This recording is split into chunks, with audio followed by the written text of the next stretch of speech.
गुणायतन के मूल नायक चंद्रप्रभ भगवान की, वर्तमान शासन नायक भगवान महावीर स्वामी की, श्रीमद संस्कृति संवर्धक आचार्य देव विद्यासागर जी महाराज की, परम पूज्य प्रमाणिक संत महामना मुनिराज प्रमासागर जी महाराज की, परम पूज्य रहसागर जी महाराज की, तीर्थराज सम्मेद शिखर जी की जय जय जय। अहिंसामयी जैन धर्म की।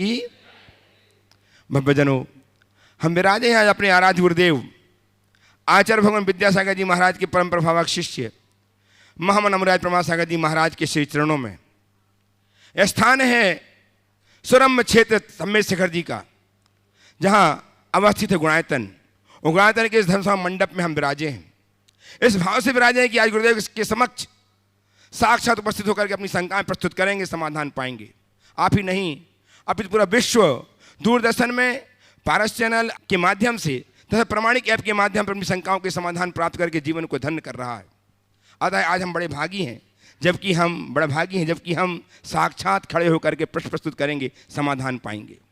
आइए मैं आपको समाधान दिलाऊं, उसके पूर्व मैं चाहता हूं ऐसे गुरुदेव का जो गुणायतन प्रणेता, संघ का समाधान प्रवर्तक, भावना प्रवर्तक एवं संप्रेषण के रूप में जगत विख्यात हैं, उनका हम वंदन करें, उनसे आशीष पाएं। अतः मेरे साथ उच्चारें, नमोस्तु महाराज श्री, नमोस्तु महाराज श्री, नमोस्तु महाराज श्री। गुरुदेव की परिकल्पना गुणायतन कुछ ही माहों में शेष होने वाली है, जिससे अपना संबल प्रदान किया, अपने भाव उदात्तता के साथ प्रकट करके गुणायतन के निर्माण निधि के रूप में संबद्ध हुए हैं डॉक्टर अरुण कुमार जी जैन, सुपुत्र श्री महावीर प्रसाद जी जैन करनाल से। उन्हें हम बहुत बहुत साधुवाद देते हुए उन तक अपनी तालियां उत्साहवर्धन के लिए पहुंचाएं। शुद्धर के रूप में श्रीमान नवीन कुमार जी, श्रीमती तेज कुमार जी, नितिन कुमार जी, श्रीमती बीना जी, विपिन कुमार जी, श्रीमती रिया जी, कुमारी नेहल, अतिशय कुमार, कुमारी लब्धि जैन, गरोठ, मंदसौर ने अपने आप को जोड़ा है, अपने सूत संजोए हैं। बहुत बहुत साधुवाद के साथ आपकी करतल ध्वनि उन तक पहुँचे। और आज आगे के कार्यक्रम के लिए मैं भैया दसम प्रतिधारी भैया अशोक जी से निवेदन कर रहा हूँ कि वे आगे इस कार्यक्रम को गति प्रदान करें। आइएगा बंधुओं, शंका समाधान के इस लोकप्रिय सत्र में हम आपके लिए ले चल रहे हैं ऐसे उदारमना दानदातार जो आज गुणायतन से शिरोमणि संरक्षक के रूप में जुड़ रहे हैं। बहुत ही सौभाग्यशाली पुण्यशाली परिवार निश्चितम रूप में, जिन्होंने अपने जीवन का सर्वस्व देकर के अपनी चंचला लक्ष्मी का सदुपयोग करते हुए आज गुणायतन से सर्वश्रेष्ठ दान के रूप में शिरोमणि संरक्षक के रूप में जुड़ने। एक बार जोरदार करतल ध्वनि से आप उनका सम्मान करें। और मैं बहुत सम्मान के साथ इस मंच पर उन्हें आमंत्रित कर रहा हूं श्री राजेश चंद्र जैन, श्रीमती अंजू जैन, श्री अंकित जैन, श्रीमती यशा जैन, दर्शित जैन, चंद्रपुर से श्री चंद्रपुर से, और साथ में श्री चंद्रपुर महाराष्ट्र, और साथ में श्री चक्रेश जी जैन, श्रीमती वंदना जी जैन, सोहार जैन, गोटे गांव से। चक्रेश जी उनका पूरा परिवार अनन्य गुरु भक्त, महाराज श्री जब गोटे गांव में थे तब से ही वो जुड़े हुए हैं, और ये उन परिवार जो चंद्रपुर महाराष्ट्र से जुड़े हुए उनके समधी हैं, और आज भी गुणायतन से शिरोमणि संरक्षक के रूप में जुड़ रहे हैं। लगातार आपकी करतल ध्वनि बजना चाहिए। आपके सम्मान के लिए मैं आमंत्रित कर रहा हूँ सुभाष जी, गुणायतन के CEO पधारें।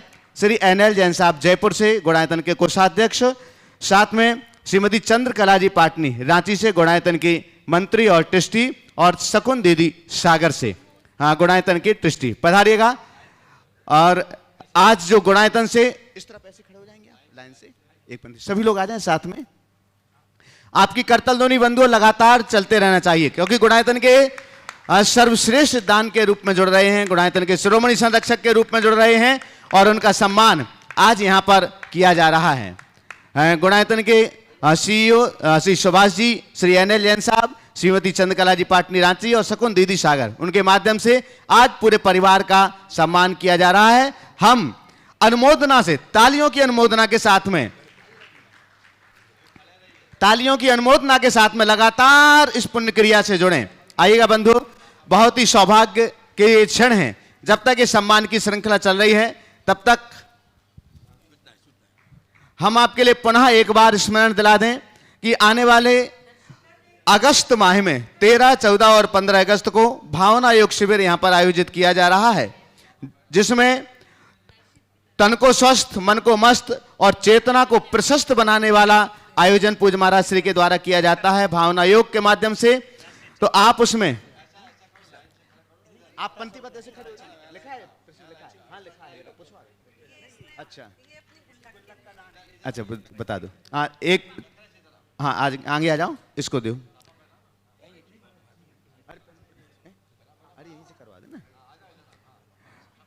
हाँ बंधुओं, शिरोमणि संरक्षक तो वह बने ही हैं, लेकिन इस परिवार के सबसे छोटा सदस्य, सबसे छोटा साथी, वह आज का पहला प्रश्न भी करेगा। दर्शित जैन, एक बार इस बच्चे के लिए जोरदार करताल ध्वनि से। उन्होंने शिरोमणि संरक्षक तो बने ही हैं, लेकिन साथ ही साथ दुपट्टा दे दो, दुपट्टा दे, सापा तो अंदर चलोगे सिर में से। हाँ बंधुओं, एक छोटे से बेटे का सम्मान हो रहा है, दर्शित का। शिरोमणि संरक्षक पूरा परिवार बना है, लेकिन वो अपनी गुल्लक की राशि निकाल करके लाया है, और इस लिफाफे में कितने हैं?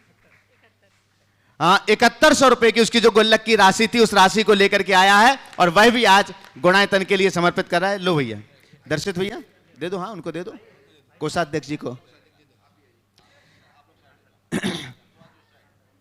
बंधु, हम आपके लिए बतला रहे थे 13, 14 और 15 अगस्त को भावना योग शिविर यहां पर आयोजित किया जा रहा है, और आप लोगों की सुविधा को और लोगों की मांग को देखते हुए इसकी जो पंजीयन की तिथि थी, पंजीयन की तारीख थी, उसे आगे बढ़ाया गया है, ताकि और भी लोग इसमें अपनी सहभागिता दे सकें। आप 31 जुलाई तक पंजीयन की तिथि को आगे बढ़ा दिया गया है, 24 जुलाई से, और इसके लिए 1100 रुपये मात्र पंजीयन संख्या है, ताकि आपकी व्यवस्थाएं बनाई जा सकें। इसमें आपके लिए भावना आयोग की टी शर्ट, भावना आयोग की किट, आवास एवं भोजन व्यवस्था कमेटी की ओर से यहां पर आपके लिए प्रदान की जाएगी। और हम प्रथम प्रश्न के लिए आमंत्रित कर रहे हैं दर्शित जैन, जो शिरोमणि संरक्षक परिवार के सबसे छोटे सदस्य हैं। चलिए, हाँ महाराज जी की तरफ देखें। नमोस्तु महाराज जी। चालू है।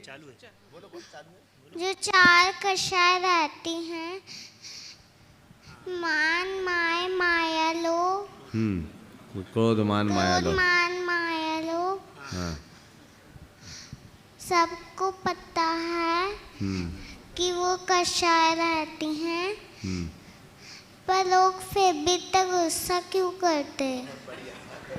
इस छोटे से बच्चे का बहुत बड़ा सवाल है ना। सबको पता है, फिर भी वही करते हैं जो नहीं करना चाहिए, क्योंकि पता होने के बाद भी मानते नहीं हैं।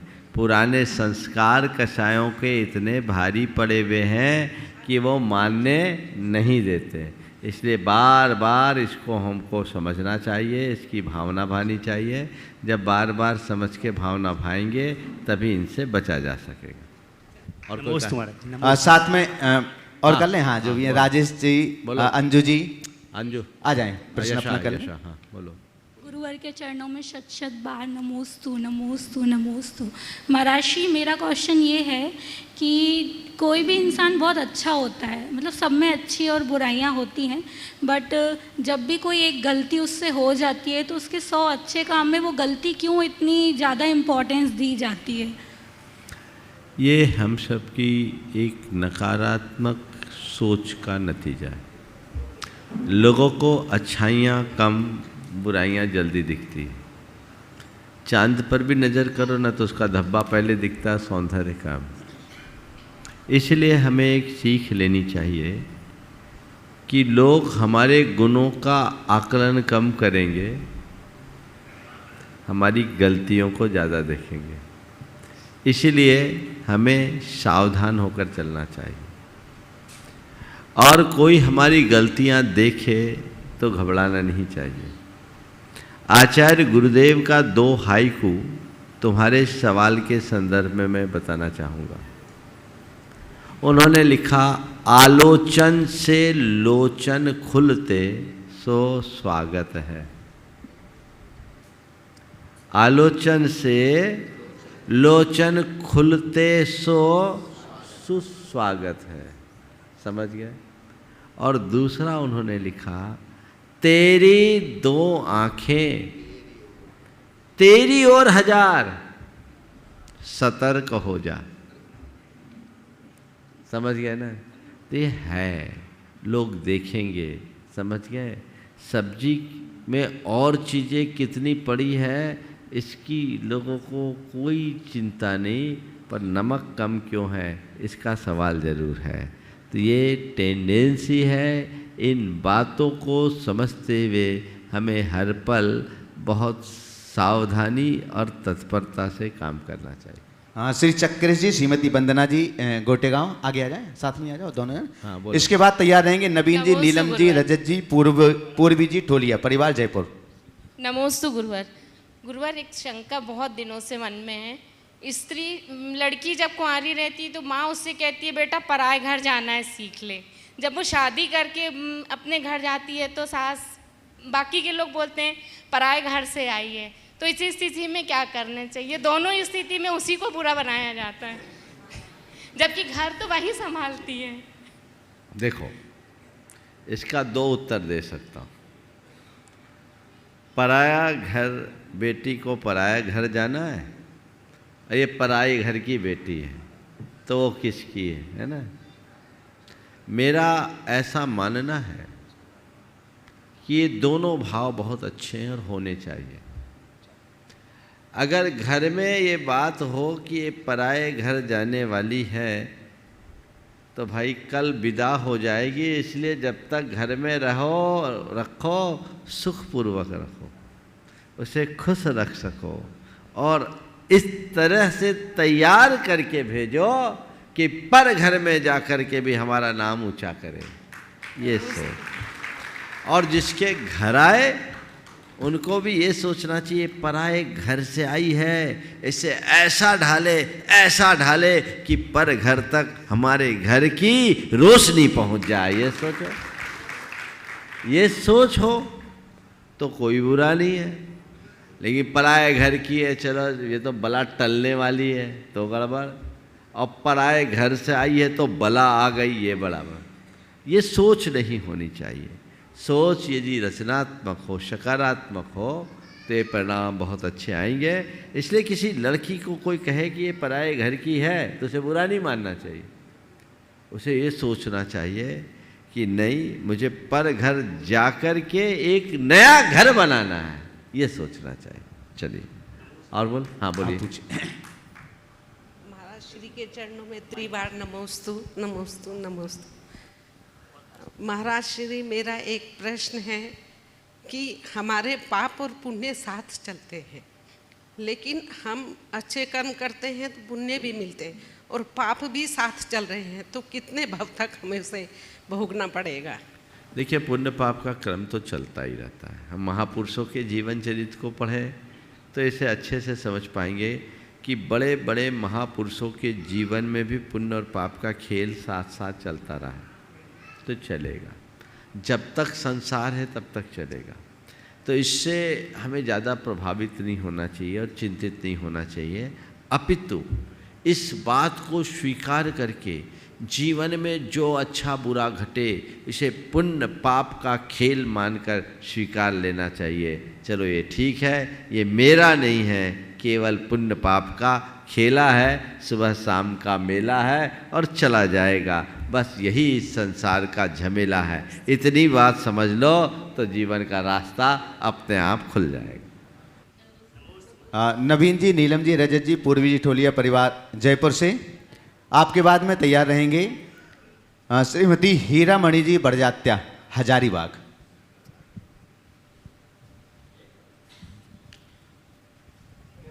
शीघ्रता से आ जाएं। नमोस्तु महाराज श्री। महाराज श्री, जब हम नमोकार मंत्र की माला फेरते हैं उसमें हमको इतने विकल्प आ जाते हैं कि ध्यान ही नहीं लग पाता है। आप जब इतने लोगों से घिरे हुए रहते हैं, सबके शंकाओं का समाधान करते हैं, इतनी कार्यकलापों में उलझे रहते हैं, फिर भी आप सामायिक के टाइम कैसे भावों को स्थिर कर पाते हैं? देखो, ये हर व्यक्ति की अलग अलग क्षमता होती है। आप लोग शंका समाधान में देखते हो, एक सवाल होता है वो सवाल पूरा होता है, उसकी जगह कोई दूसरा सवाल आता है। पहले सवाल का हमने उत्तर दिया, वो सवाल अलग, उसकी मनोदशा अलग, और उसी समय दूसरा सवाल आया, एक पूरब का था, दूसरा पश्चिम का, उसका भी उत्तर मुझे देना है। कैसे देता हूँ? कभी आपके मन में आया नहीं कि महाराज जी को सोचना नहीं पड़ता, और ये एक सवाल आया पूरब का, अब आ गया पश्चिम का, अभी आम की बात थी, अभी मिली हो गई, तो बताऊं उसका रहस्य? हाँ, मैं बस एक ही काम करता हूँ, कोई भी फाइल तभी खोलता हूँ जब ज़रूरत होती है, और उतनी देर के लिए खोलता हूँ जितनी देर ज़रूरत होती है। एक फाइल खुली, बंद किया, फट से दूसरी फाइल खोल ली, और मुझे फाइल खोलने और बंद करने में एक पल नहीं लगता, क्योंकि मैंने अपने सिस्टम में सब चीज़ें व्यवस्थित सेट करके रखा है। आजकल बहुत सारे लोग हैं ना, कंप्यूटर में ढेर प्रकार के डेटाज रखते हैं, अब उससे निकालो तो कुछ तो ऐसे होते हैं कि कोई भी डाटा बोलो तुरंत निकाल देगा, और कुछ है वो उसे हींडते रहेगा। तो जिसकी फाइलिंग प्रॉपर होती है उसे चीज़ें खोलने और बंद करने में देर नहीं लगती, और जिनकी फाइलिंग ही बिगड़ी है उनकी हालत ख़राब होती है। इसको बोलते हैं मेंटल फाइलिंग, समझ गए? तो मुझे पता है कौन सी फाइल कब खोलनी है और कौन सी फाइल कब बंद करनी है, और मैं आपको हकीकत ये बताता हूँ। आपको लगता है कि महाराज ये सब करते हैं, मैं कुछ नहीं करता, मैं अपने आप को केवल निमित्त मात्र मानकर चलता हूँ। मैं एक ही बात सोचता हूँ, मैं कर नहीं रहा हूँ, मेरे निमित्त से ये हो रहा है, और मेरे निमित्त से जिन शासन की जितनी सेवा हो सके हो जाए, बस उसके लिए उत्साहित भी रहता हूँ, उत्साहित होकर करता भी हूँ। लेकिन जब फाइल खोलनी है तभी खोलता हूँ, और बंद करनी है तो बंद कर लेता हूँ। मुझे हमेशा इस बात का भी ख्याल रहता है कि मैं बाहर गुणायतन तो बना रहा हूँ, मेरा गुणायतन भी बना रहना चाहिए, और मैं तुम्हारे बाहर के गुणायतन से, इस बाहर के गुणायतन से कहीं ज़्यादा अपने भीतर के गुणायतन के प्रति सतर्क रहता हूँ। इसलिए हर पल मैं अपनी समता में स्थिर रहने का अभ्यास रखता हूँ, और फिर मन में विकल्पों को हावी नहीं होने देता। चीज़ें हुई गई, और यही कला अपने भीतर विकसित करनी चाहिए कि जिस कार्य में और जिस क्रिया में रहो उतनी देर तक रहो, उससे हटो, भूल जाओ। बस ये क्षमता जिसके अंदर आ गई, समझ लो उसने बहुत बड़ी उपलब्धि घटित कर ली। महाराज श्री नमोस्तु नमोस्तु नमोस्तु। मेरी एक शंका है कि प्राचीन जिनबिंब मंदिर के दर्शन करने में और वर्तमान जिनबिंब के दर्शन करने में क्या फ़र्क है? प्राचीन और वर्तमान में फ़र्क जिनबिंब के दर्शन करने में नहीं है, दर्शन के भाव में फ़र्क है। जहाँ भाव ज़्यादा मिल जाए वहाँ तुम्हारी ज़्यादा निर्जरा है, और जहाँ भाव कम लगे वहाँ कम निर्जरा है। और लोग कल कर लेना। श्रीमती हीरामणि जी बड़जात्या, हजारीबाग, आपके बाद में तैयार रहेंगे। श्रीमान अरुण कस्तूर चंदी जैन, नागपुर सदर, ट्रस्टी गुणायतन। मैं हजारीबाग से हीरा बड़जात्या। किसी के पास कुछ नहीं है तो जलती है दुनिया, और किसी के पास कुछ है तो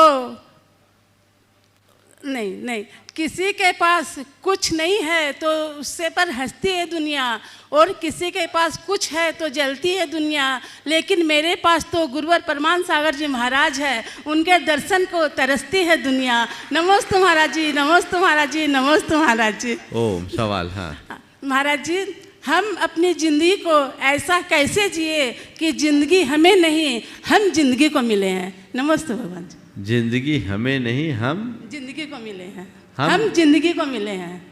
हम जिंदगी को मिले। जिंदगी हमें नहीं मिली है, हम जिंदगी को मिले हैं, हम ऐसा कैसे जिए? ये सवाल थोड़ा अटपटा टाइप का है, अब आप सुधार के बताइए। तान नहीं समझ में आ रहा है। जिंदगी हमें भाग्य से मिली है, हम कैसा जिए कि हम जिंदगी को मिल जाएं, ये बात बैठती नहीं। ऐसा करो, इस सवाल को पहले सुधारना पड़ेगा। अब मैं सुधार भी देता हूँ, क्या करूँ, सब प्रकार का ऑपरेशन करना पड़ता है। ये कहो कि ज़िंदगी हमें सौभाग्य से मिली है, इस ज़िंदगी को हम एक अच्छी ज़िंदगी में कैसे बदलें, समझ गया? बस जीवन को अच्छा जीवन बनाना है तो अपने जीवन में अच्छे संकल्प जगाओ, अच्छी सोच बनाओ, अच्छा आचरण करो, अच्छे संबंध बनाओ, जीवन अपने आप अच्छा हो जाए। नमस्ते महाराज जी। श्रीमान अरुण कस्तूरचंद जी जैन, नागपुर सदर से, ट्रस्टी गुणायतन। जिनको प्रश्न करना है वो आगे आ जाओ, बाकी लोग सभी लोग आ जाओ। आ जाओ। हाँ, कैमरे में सब आ जाएंगे, देश और दुनिया के लोग इस कार्यक्रम को देख रहे हैं, थोड़ा सा आगे बढ़ जाओ और आगे आ जाओ। हाँ चलिएगा, आ जाए। नमोस्तु नमोस्तु नमोस्तु महाराज जी। आगे तैयार रहेंगे मनोज जी जैन, कन्नौज। मैं शालिनी कासलीवाल, नागपुर से। महाराज जी, मेरा प्रश्न है कि आजकल जैसे जैसे नया नया साधन आ रहा है, जैसे मोबाइल आया, हम मोबाइल का यूज़ कर रहे हैं, टीवी आया, टीवी का यूज़ कर रहे हैं, वैसे ही महाराज जी पहाड़ पे चढ़ने के लिए पहले डोली थी, अब बाइक आ गया। तो मैं ये जानना चाहती हूँ महाराज जी कि बाइक से जाने में, डोली की वंदना करने में हमें कितना पाप, कितना दोष लगेगा? दोष तो लगेगा ही। देखो, मुझसे पूछो तो मैं एक तो यही कहूँगा कि इस तरह की वंदनाओं से ये तीर्थराज अब पर्यटन स्थल का रूप लेता जा रहा है। पर्वत की पवित्रता खंडित होते जा रही है और वहाँ हमारी माँ बहनों की इज्जत भी अब खतरे में आने लगी है। इस पर आप सबको बहुत गंभीरता से सोचना चाहिए। पहले लोग डोली से जाते थे तो बहुतों को रोजगार भी मिलता था, अब वो कुछ ही लोगों तक सीमित रह गया। और पहले सीमित लोग ही पर्वत पर जाते थे, अब चाहे जो जाने लगा, तफरी करने वाले लोग भी जाने लगे और कुछ अवांछित हरकतें भी लोगों ने की है जिसकी चर्चाएं पिछले वर्षों में आए। पर मैंने एक देखा कि पहले जब तक बाइक नहीं थी तो डोली का प्रयोग वही करता था जो एकदम अशक्त था। अब तो जो पैदल चलने में समर्थ वो भी बाइक से ही भागता है। और इसका एक दुष्परिणाम ये भी आएगा कि भविष्य में केवल पारसनाथ टोक करके ही लोग आ जाएंगे और इससे बड़ा नुकसान भी है। डोली से होता था तो लोग यहाँ आके रुकते थे, एक दिन वंदना करते थे, ठहरते थे, थोड़ा कुछ खरीदते थे, खाते पीते थे, तो यहाँ लोगों को लाभ भी मिलता था, अनेक लोगों को अप्रत्यक्ष रोजगार मिलता था। अब तो 6 बजे सवेरे ट्रेन से उतर के आते हैं और सीधे पहाड़ चढ़ जाते हैं और रात में वापस 8 बजे ट्रेन पकड़ के चले जाते हैं। तो 3 दिन का काम एक ही दिन में सलट जाता है। तो ये अंततः सब दृष्टि से अच्छा नहीं है, इसे प्रोत्साहित नहीं करना चाहिए और इसमें दुर्घटनाएं भी घट सकती है। बिना हेलमेट और अन्य साधनों के आप लोग जाते हैं, रास्ता दुर्गम है, यदि कहीं फिसल गए और कोई दुर्घटना घट गई, मेरे ख्याल से घटती ही होगी, आए दिन कोई भी हो सकता है, साफ सपाट सड़कों में हो सकती है, तो ऐसे दुर्गम रास्ते में भी होने में कोई, मुझे मालूम नहीं कि हुई है कि नहीं हुई, लेकिन होती होगी ये अंदाज है। तो इन सब चीज़ों के लिए मेरे से सलाह पूछो तो मैं तो कहूँगा सबसे उत्तम पैदल जाओ, पैदल ना जा सको तो डोली में जाओ, उसमें भी नहीं जा सके तो जो यहाँ से तलहटी तक जा कर के माथे पर उनका रज लगा लो और अपनी वंदना को सार्थक कर लो। पर अन्य साधनों से जाना तीर्थराज की पवित्रता को खंडित कर रहा है और ऐसा करने से पुण्य की अपेक्षा पाप की ही वृद्धि होगी। अनेक बार हमने बोला है, लेकिन आप लोग तो बस शॉर्ट टर्म का लाभ सोचते हो। आपको तीर्थ की वंदना के साथ तीर्थ की पवित्रता को भी तो ध्यान में रखना है। अब आए दिन कितने प्रकार के सैलानी ऊपर जाने लगे हैं और अवांछित हरकतें भी उनकी हो रही है। इसका जिम्मेवार कौन है? कौन है? तो अब क्या करना है? पैदल जाओ। जो असमर्थ है वो डोली से जाओ। एक डोली जाएगी, 4 आदमी को रोजगार मिलेगा, वो फायदा का होगा। इन सब साधनों का ज़्यादा इनको बढ़ावा देना कतई अच्छा नहीं है। हर व्यक्ति को चाहिए कि इस तीर्थराज की पवित्रता को बनाए रखना हमारी जिम्मेदारी है, जिसे हम दिलता से निभाएं। श्री मनोज जी जैन, राही परिवार। एक और है, चलो। महाराज जी, प्रतिमा लेते हैं तो नियम से नियम से देवगति मिलती है, पर आजकल जैसे कुएं का पानी का साधन नहीं रहे तो बोरिंग का पानी चल सकता है। देखिए, प्रतिमा लेने से देवगति नहीं मिलती, प्रतिमा निभाने से सदगति मिलती। तो अब आप देख लीजिए कि हमारा कुएं के पानी के नियम के बिना क्या हमारी प्रतिमा निभ रही है? पानी छानने की प्रक्रिया नहीं निभी तो प्रतिमा क्या निभेगी? इसलिए प्रतिमा लीजिए और प्रतिमा को निभाइए। आज से कुछ दिन पूर्व मैंने कुएं के जल का एक समाधान दिया था, अहिंसा जीवानी यंत्र और बारिश के अमृत कुंड के रूप में। आप लोग उसका प्रयोग कीजिए और भाव से प्रतिमा लीजिए और भाव से प्रतिमा निभाइए।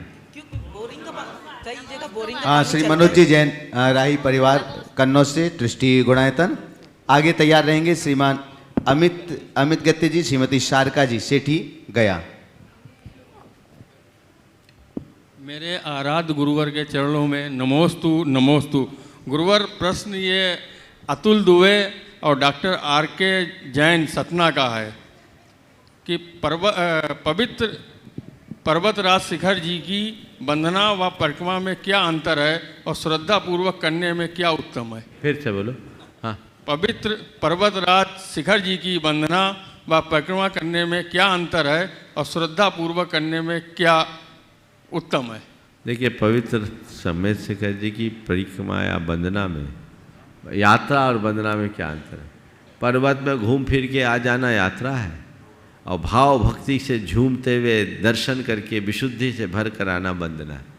खाते पीते नाचते और तरह तरह की हरकतें करते जा रहे हैं तो पहाड़ चढ़कर आए हैं और भाव भक्ति से बढ़कर नियम संयम से प्रेरित होकर के आप ऊपर से आए हैं तो भगवान की वंदना करके आए। जो पहाड़ चढ़ता है वो अपने शरीर को थकाता है और जो वंदना करता है वो अपने कर्म को मिटाता है। तय करो तुम्हें क्या करना। नमस्ते। श्री अमित गति, शारिका जी, सिटी जी गया। आगे तैयार रहेंगे अंशिता जैन, अवंती परिवार, सतना। मंच पर विराजित दोनों मुनिराजों के चरणों में मेरा और मेरे पूरे परिवार की ओर से 3 बार नमोस्तु नमोस्तु नमोस्तु। गुरुदेव, आजकल एक वर्ड बहुत ज़्यादा सुनने में आ रहा है, डिप्रेशन। गुरुदेव, मैं ये जानना चाहती हूँ कि मनुष्य कैसे इसका शिकार हो जाता है और कैसे वो इसकी चपेट में आता है और इससे बचने के उपाय क्या है? देखिए, डिप्रेशन की बात की, सबसे पहले तो आज बड़ी प्रसन्नता है कि विमल जी जो कुछ दिनों से अस्वस्थ थे आज स्वस्थोन्मुख होकर के यहाँ विराजमान है और मुझे उम्मीद है कि अति शीघ्र ये अपने पूर्ण स्वरूप में स्थापित होंगे। ये आपने अभी बात की है डिप्रेशन की। डिप्रेशन एक महामारी का रूप लेते गई। कोई भी व्यक्ति को कोई बात लग जाए, उसके दिल में बात बैठ जाए, उसके मन में नकारात्मकता हावी हो, उसके आत्मविश्वास जब कमज़ोर होता है तो उन निमित्तों से व्यक्ति डिप्रेशन का शिकार हो जाता है। और जब व्यक्ति के अंदर इस तरह की बातें आती है तो उसके अंदर के रसायन जो है वो बदल जाते हैं रसायनों के परिवर्तन से वही व्यक्ति अच्छा भला आदमी भी सत्वहीन हो जाता है, देख करके भी नहीं लगता कि क्या है। ये हमारे अंदर का सिस्टम ही बड़ा विचित्र है। सब कुछ बाहर से वही है, लेकिन भीतर से थोड़ा परिवर्तन हुआ तो बहुत बड़े परिवर्तन का कारण बन जाता है। तो ये डिप्रेशन है। डिप्रेशन पर मैंने एक पूरा व्याख्यान भी दिया है और उसमें पूरे उससे बचने का रास्ता भी बताया। तो ये कभी भी किसी के साथ हो सकता है, लेकिन यदि व्यक्ति को ठीक तरीके से मोटिवेशन मिले, व्यक्ति को अच्छा मार्गदर्शन भी मिल जाए और उसकी आवश्यकता जो डीप डिप्रेशन में यदि उसके साथ चिकित्सा भी हो तो बहुत आसानी से मुक्त हो सकता है। भावना योग से भी बहुत लोगों को डिप्रेशन में लाभ मिला है। जिनने अंतर मन से भावना योग किया है वो डिप्रेशन से मुक्त हुए। ऐसी ऐसी स्थितियां बन जाती है डिप्रेशन से ग्रसित व्यक्तियों की जिसकी हम कल्पना भी नहीं कर सकते। इसलिए यदि कोई व्यक्ति किसी वजह से हमें असामान्य दिखता है तो हमें उसको लेख कर के घबराना नहीं चाहिए। हमें ये सोचना चाहिए कि ये एक बीमारी है जो धीरे धीरे ठीक हो सकती है। ये कोई ऐसी बीमारी नहीं है जिसका कोई इलाज नहीं, बल्कि मैं ये कहूँगा तन की बीमारी से ज़्यादा भयानक ये मन की बीमारी होती है। लेकिन यदि व्यक्ति थोड़ा सावधान हो तो इससे बच सकता है। अध्यात्म अगर हमने अंदर से उतार लिया तो डिप्रेशन से मुक्ति हो सकती है। तो थोड़ा बहुत किसी के साथ भी हो सकता है। आज बहुत खुशी हो रही है कि विमल जी यहाँ आकर के पहली बार बैठ पाए हैं, नहीं तो ये तो इनको बैठाना भी बहुत मुश्किल होता था।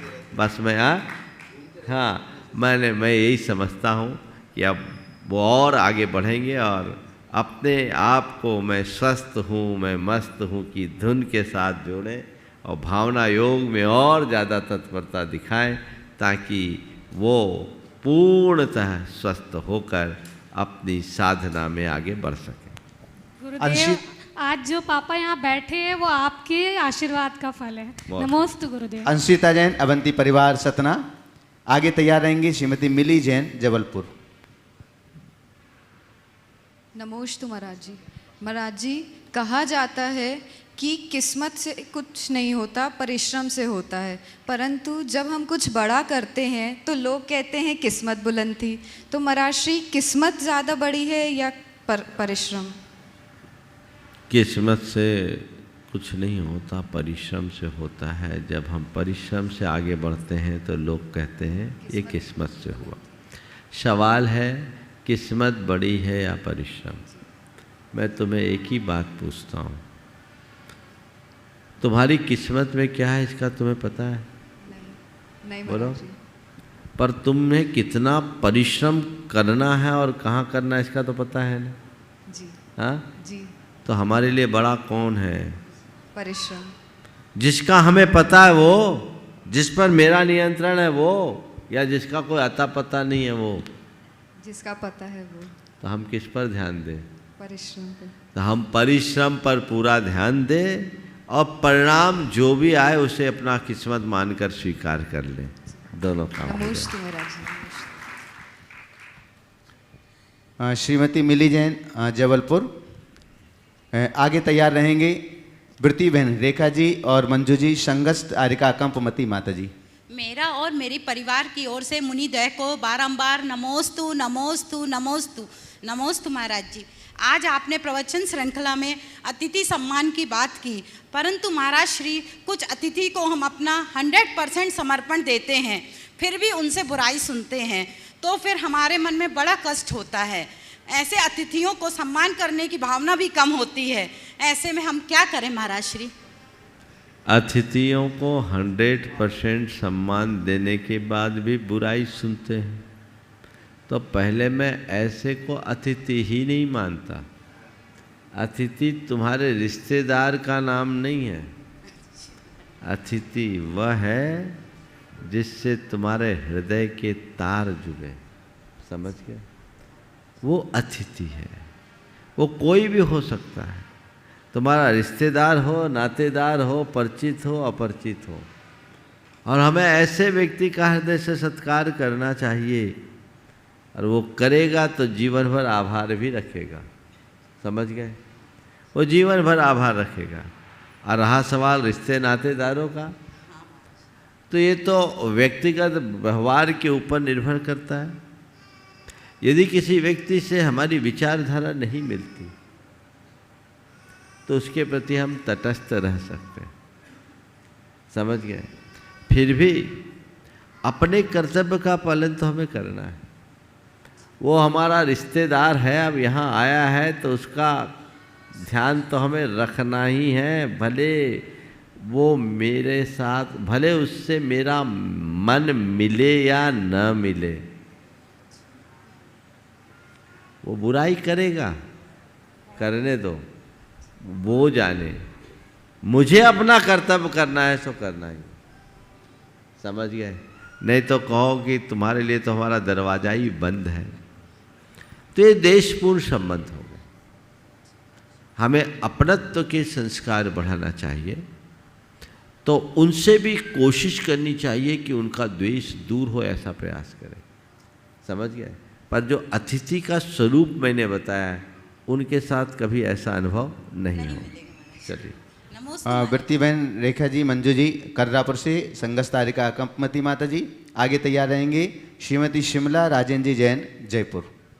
परम पूज्यदय मुनिराज के चरणों में नमोस्तु नमोस्तु नमोस्तु। पूज्यारिका कंपमती माता जी की भी नमोस्तु नमोस्तु नमोस्तु। महाराज श्री, मेरा एक प्रश्न है अनंगसरा के जीवन से संबंधित। अनंगसरा ने इतना घनघोर जंगल में इतना कठोर तप किया, फिर भी स्त्री पर्याय का छेद नहीं हुआ। मेरे अंदर ये शंका बहुत। मुझे एक बात समझ में नहीं आती, प्रायः जितनी धार्मिक महिलाएं हैं वो स्त्री पर्याय को लेकर इतनी चिंतित क्यों होती? वो स्त्री पर्याय छेदने की बात क्यों करती है, संसार छेदने की बात क्यों नहीं करती? अरे अनंगसरा ने स्त्री पर्याय छेद भी देती तो क्या होता, उसको मोक्ष मिलता। विशल्या ने क्या किया ये बताओ? वही तो अनंगसरा का ही रूप है ना। हाँ। विशल्या का क्या आता वर्णन? तप की वजह से उसने तब उससे विशल्या कहाँ गई? स्वर्ग गई। स्वर्ग गई ना। उसका जीवन का उद्धार होगा, वो धर्मात्मा थी, आगे बढ़ेगी और अपने जीवन को पार लगाएगी। तो कहने का तात्पर्य ये है कि हमें पर्याय की तरफ दृष्टि नहीं देखनी चाहिए। सम्यक दर्शन छूट जाता है तो ऐसा होता है, निश्चित उनके साथ ऐसा हुआ होगा। शिमला राजेंद्र जी जैन, जयपुर। मारवाड़ी अखिल भारतीय मारवाड़ी महिला से नीरा जी बंदवाल, रांची से तैयार रहेंगी। बंधु, हम एक बार पुनः आपके लिए याद दिला दें, इस चातुर्मास का सबसे बड़ा कार्यक्रम श्रावक संस्कार शिविर पर्वराज पर्यूषण में यहाँ पर आयोजित किया गया है 31 अगस्त से 9 सितंबर तक, और उसके लिए भी पंजीयन प्रारंभ हो चुके हैं। भावना युग शिविर और श्रावक संस्कार शिविर के दोनों पंजीयन आप भर सकते हैं प्रामाणिक ऐप पर जाकर के अथवा www.munipramansagar.net पर जाकर के। और श्रावक संस्कार शिविर के लिए 5100 रुपये की पंजीयन राशि रखी गई है। आप इस सम्मेद शिखर की पावन सिद्ध भूमि पर श्रावक संस्कार शिविर में अगर सहभागिता देना चाहते हैं तो शीघ्रता से आप अपने फॉर्म भरिएगा प्रामाणिक ऐप और www.munipramansagar.net पर, अथवा आप डायरेक्ट भी गुणायतन कार्यालय में संपर्क कर सकते हैं। साथ ही बंधुओं, आस्थानिक महापर्व पर 1 नवंबर से 8 नवंबर तक सिद्धचक्र महामंडल विधान की आराधना यहाँ पर की जाएगी। आप सभी को मालूम है संस्कृत का जो मूल सिद्धचक्र विधान है वह आयोजित किया जाता है, और उसके लिए एक मंडल के लिए 3,11,000 रुपये की राशि सुनिश्चित है। अभी तक आपने जितने मंडल विधान यहाँ पर देखे हैं महाराज श्री के श्री चरणों में जो हुए हैं, हो सकता है इस बार के विधान उन सभी आंकड़ों को तोड़ सकता है, उससे आगे बढ़ करके हो सकता है। इसलिए आप पहले से ही अपना मंडल सुनिश्चित करिएगा। और एक और बंधुओं, अब आप प्रतिदिन पारस चैनल पर पूज्य महाराज श्री का प्रवचन प्रातःकाल लाइव सुन सकते हैं 8:10 से। और अभी तिरुक्कुरल महाकाव्य पर पूज्य महाराज श्री के गृहस्थ धर्म पर बहुत ही मौलिक प्रवचनों की श्रृंखला चल रही है, इसलिए आप अपने समय को सेट करिएगा और प्रातः पारस चैनल पर 8:10 से महाराज श्री का मांगलिक प्रवचन लाइव सुनिएगा। दोनों मुनिराजों के चरणों में मेरा और मेरे परिवार का बारंबार नमोस्तु नमोस्तु नमोस्तु। मुनिश्री, मेरा प्रश्न यह है कि जीवन में हम कितना भी धर्म कर लें फिर भी अशुभ कर्मों के उदय क्यों आते हैं महाराज जी, और हम उनसे उसमें समता परिणाम कैसे रखें और कैसे उनसे बचें? देखिए, जब कोई लड़ाई लड़ने के लिए जाएगा तो शत्रु सिर उठाएगा कि नहीं। धर्म करने का मतलब है कर्म की जड़ उखाड़ने के लिए युद्ध करना। तो जब हम कर्म की जड़ लगाने के लिए युद्ध करते हैं तो सोए हुए कर्म जाग जाते हो, अपना अटैक करते हैं। और हमेशा ध्यान रखना, कर्म की सत्ता से बड़ी धर्म की सत्ता होती है। जीतेगा धर्म, हारेगा कर्म। आइए। श्रीमती नीराजी बंदवाल, रांची से अखिल भारतीय मारवाड़ी महिला मंडल, आपके पास महिला सम्मेलन। आगे तैयार रहेंगे श्रीमती श्वेता सेठी हजारीबाग।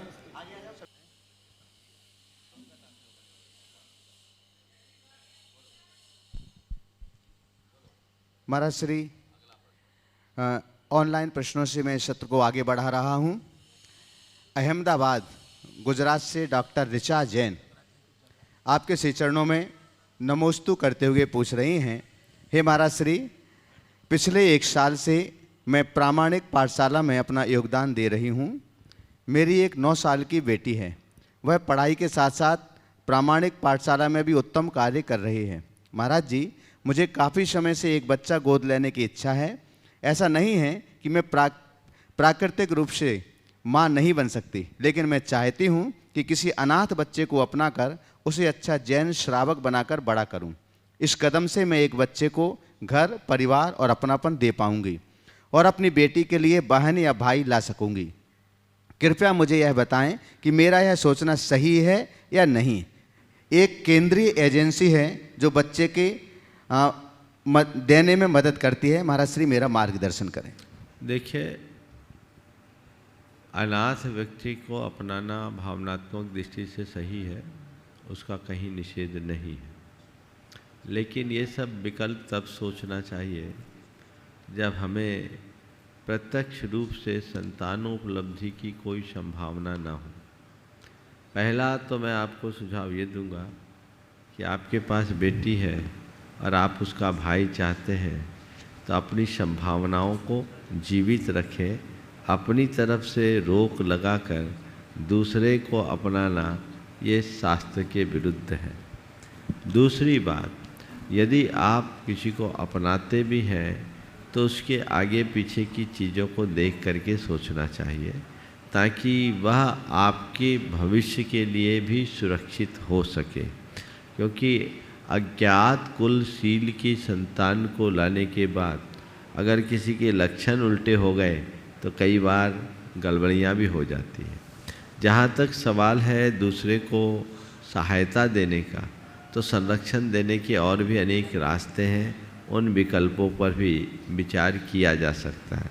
मैं ये नहीं कहता कि गोद नहीं लेना चाहिए, पर शास्त्र के विधान अनुसार संतानहीन व्यक्ति को ही गोद लेने का विधान है, इसलिए उसे ध्यान में रख करके चलना चाहिए। महाराज श्री, बिनौली बागपत उत्तर प्रदेश से नितिन जैन आपके श्री चरणों में बारंबार नमोस्तु करते हुए निवेदन कर रहे हैं, महाराज श्री, बच्चे को जन्म के कितने दिन बाद जिनेंद्र भगवान के दर्शन के लिए मंदिर ले जाना चाहिए और बच्चे को किस प्रकार दर्शन कराने चाहिए जिससे उसके अंदर जैन धर्म के संस्कार विकसित होने लगें? इसमें आगम में कोई प्रमाण इस प्रकार से विधि के रूप में मिलता है कि इस प्रकार की विधि उस बच्चे के प्रथम दर्शन में करना चाहिए? देखिए, बच्चे को तो धर्म के संस्कार जन्म लेते ही दे दिए जाते हैं। घुट्टी में उसको नमोकार मंत्र आदि सुनाते हैं। जहाँ तक बच्चे को मंदिर ले जाने का सवाल है, हमारे यहाँ क्रियाओं में एक बहिर्यान क्रिया आती है और बहिर्यान क्रिया के अंतर्गत 40 दिन का होने के बाद बच्चे को माँ के साथ जिन मंदिर में ले जाना चाहिए, 45 दिन कहीं 40 दिन दोनों है, 45 दिन के बाद माँ के साथ बच्चे को जिन मंदिर ले जाना चाहिए और वहाँ भगवान के दर्शन कराना चाहिए, नूतन वस्त्र पहनाकर मंगल उत्सव पूर्वक। और उसमें हमारे सब प्रकार के पीठिका आदि के मंत्रों का भी वर्णन है, उल्लेख है। आदि पुराण में इसका सविस्तार वर्णन है, वहाँ से उसे देख लेना चाहिए या इसके मंत्रों के संदर्भ में किसी विधान के विशेषज्ञ से राय लेना चाहिए। पंडित नाथूलाल जी शास्त्री का एक कृति है, जैन संस्कार विधि उनमें इन मंत्रों का संग्रह है। आदि पुराण में इन सब का सविस्तार वर्णन है, वहाँ इसका जरूर अवलोकन करना चाहिए। मध्य प्रदेश ग्वालियर से आदि जैन आपके श्री चरणों में नमोस्तु पूर्वक पूछ रहे हैं, महाराज श्री, मैं एक युवा पीढ़ी से संबंधित हूँ और मेरा सोच भी युवा है, इसलिए मेरे मन में ये प्रश्न उठा हुआ है कि अतीत में हमारे समाज में जब भी कोई प्रथा या परंपराएं बनी हैं और शुरू हुई तो उसे तर्कों सहित लिखित रूप में आने वाली पीढ़ी के समझने के लिए क्यों नहीं रखा गया या लिखा गया? क्या अतीत में कोई भी प्रथा या परंपराएं जो बनी हैं तो लिखित रूप में वो क्यों नहीं मिलती हैं? इनका मूल स्वरूप क्या था? जैसे बहुत सारी परंपराएं प्रचलित हैं और इन प्रथाओं की आज के समय में कितनी उपयोगिता है और कितनी प्रैक्टिकल हैं ये? देखिए, प्रथा और रीतियाँ या परंपराएं बनाई नहीं जाती, बन जाती है। जो चीज़ें समाज में स्वीकार्य हो जाती है वही आगे चल के प्रथा, परंपरा या रीति का रूप ले लेती है। तो करते करते कई चीज़ें जो लोगों को अच्छी लगे सब उसको देख लेते हैं और लोग अपना लेते हैं, तो प्रथा बन गई। जैसे एक उदाहरण दे रहा हूँ, वर्तमान में चातुर्मास कलश स्थापना की एक परंपरा भी बनी। आज से 40 साल पहले वो उतनी परंपरा नहीं थी, अब बहुत तेज़ी से है और लोगों को ये अनुकरणीय लग रही, लोग अपना लिए, तो ये एक परंपरा बनी। इसी तरह कई तरह की हमारी प्रथाएं, उनमें कुछ अच्छी भी होती है, कुछ बुरी भी होती है, कुछ ऐसी होती है जिनका हमारे धर्म से तार्किक संबंध होता है और कुछ चीज़ें ऐसी होती है जो बड़ी रूढ़ी से चलते आती है। तो जिनका तार्किकता के साथ संबंध है उन्हें हमें लेकर के चलना चाहिए, और जिन प्रथाओं, परंपराओं या रीतियों में कोई सार न दिखे, उसमें तार्किकता न दिखे, उनकी प्रासंगिकता रेखांकित न हो, तो उनके लिए हमें विचार करना चाहिए, उनकी समीक्षा करनी चाहिए। लेकिन एक सलाह और दूंगा कि प्रथा या परंपराएं या रीतियां सब व्यर्थ नहीं होती, बहुत सी अच्छी भी होती है। हो सकता है हम उसका मूल्य और महत्व न समझ पाएँ, ये हमारी अपनी समझ की कमी है, लेकिन फिर भी उसे अपनाना चाहिए। जैसे आपको कुछ रीतियों की बात कर रहा हूँ, विवाह आदि होते हैं ना, तो विभिन्न समाजों में विवाह से पूर्व अनेक प्रकार की रस्म और रीतियाँ निभाई जाती है। आज भी लोग उसका अनुकरण कर रहे हैं। उसमें मैं एक समाज का इतिहास पढ़ रहा था, खंडेलवाल जैन समाज का इतिहास। उसमें विवाह की रीतियों में बहुत सारी रीतियाँ लिखी। उसमें पहले परंपरा ये थी कि लगभग 10-10 दिन तक विवाह उत्सव चलता था। वर पक्ष एक टाइम का भोजन कराता, एक टाइम वधू पक्ष कराता, व्यवस्था दोनों तरफ से होती। और उसमें अनेक रीतियाँ थी, उसमें एक रीति का उल्लेख कर रहा हूँ। आपके यहाँ पिट्ठी लगाने की आज परंपरा चल रही है, मेरे ख्याल से सभी समाजों में पिट्ठी लगाने की। पिट्ठी उपटन लगाते हैं ना, क्या बोलते हैं उसको? उपटन। और पिट्ठी जो भी है, हल्दी आप लोग बोलते हैं, जो बोलते हैं, ये पिट्ठी लगाने की रीति में एक बात मैंने पढ़ी कि वर को वधू पक्ष के लोग और वधू को वर पक्ष के लोग लगाएंगे। अब आज क्या परंपरा मुझे नहीं मालूम, उसमें उल्लेख था और उसके पीछे तर्क कि वर या वधू को कोई अंतरंग रोग न हो उसका पता लग जाए। ये रहस्य था ताकि विवाह के बाद कोई झंझट ना हो। अब आप लोगों ने इतनी तार्किक और व्यवहारिक परंपरा को 2 घंटे में समेट लिया, तो केवल नेग जैसा करने लगे। तो ये रीतियां अपनाने योग्य है, और उसी को कईयों ने कुरीति में परिवर्तित कर दी। तो चीज़ें इसी भांति बनती है और बदलती है, जिससे बहुत सारी गड़बड़ियाँ प्रकट हो जाती है। आपने पूछा है कि उनकी उपयोगिता को लिखा क्यों नहीं गया। मेरा मानना है कि अच्छी बातें जब एक्सेप्ट हो गई तो लिखने की जरूरत नहीं पड़ी, सबके हृदय में बैठ गई और परंपरा से आ गई। लोगों ने उसको प्रचारित करने के लिए सोचा ही नहीं, क्योंकि वो सहज ग्राह्य हो गई, तो लिखने की कोई जरूरत नहीं पड़ी। तो भले लिखी गई हो या नहीं, दो बातें ध्यान में रखिए। जिस किसी भी रीति या परंपरा की बात मैं कर रहा हूं, इसमें कोई उपयोगिता है या नहीं। अगर उपयोगिता है तो उसे हमें स्वीकार कर लेना चाहिए, पहली बात। और यदि कदाचित हमें दिखता है कि इसकी कोई उपयोगिता नहीं है, तो भी हमें उसे चलाना चाहिए, बशर्ते उससे नुकसान ना हो सकता है आज हमें उसका औचित्य नहीं दिख रहा है, लेकिन कल उसका औचित्य प्रकट हो सकता है। तो किसी भी परंपरा और रीति के साथ या प्रथा के साथ तब तक छेड़छाड़ नहीं करना चाहिए जब तक समाज का व्यापक हित उसमें बाधित ना हो। जो समाज हित में बाधक हो, जो धर्म विरुद्ध हो, जो आत्महित में बाधक हो, वो परंपरा कुपरंपरा है, वह प्रथा कुप्रथा है, और वह रीति कुरीति है। हम रीतियों का समर्थन करते हैं, हम परंपराओं का पोषण करते हैं, हम प्रथा की प्रभावना करते हैं, लेकिन कुरीतियों से बचना है, कुपरंपराओं से बचना है, और कुप्रथा से सावधान रहना। ये हमारा लक्ष्य होना चाहिए। महाराज श्री, आजकल मोबाइल पर कल तक तो कुटुंब ऐप है एक, उस पर एक पोस्ट ट्रेडिंग कर रही थी, लेकिन आज व्हाट्सएप से फिर जाकर के स्टेटस और दूसरे माध्यमों से भी बहुत तेज़ी से फैल रही है।